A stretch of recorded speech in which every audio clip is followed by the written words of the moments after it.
मेल इन्फर्टिलिटीको क्लिनिकमा चाहिँ धेरै बिरामीहरू अलिकति वजन बढी भएको, डायबिटिज भएको यस्ता समस्याले जुधिराखेको कपल्सहरू पनि हुन्छन्। यस्तो बेला चाहिँ एउटा कमन प्रश्न सोध्नुहुन्छ, "सर, चिनी नखाने भन्नुहुन्छ, गुलियो नखाने भन्नुहुन्छ कि गुलियो नखाने त पुरै?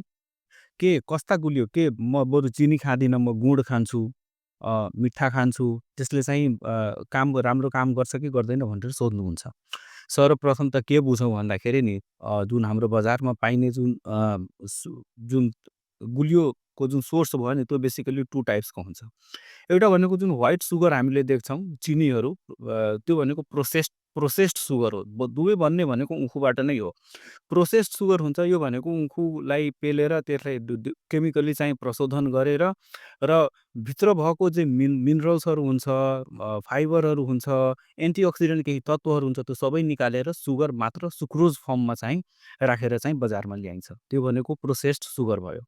अर्को भनेको अनप्रोसेस्ड सुगर भनेको चिनी जुन गुड भयो नि गुड मिठा, मिठालाई चाहिँ अनप्रोसेस्ड सुगर भनिन्छ। त्यसमा चाहिँ कस्तो हुन्छ भन्दाखेरि बेसिकली अलिकति एन्टिअक्सिडेन्ट तत्त्वहरू, मिनरल्सहरू र अलिकति फाइबरहरू चाहिँ हुन्छ।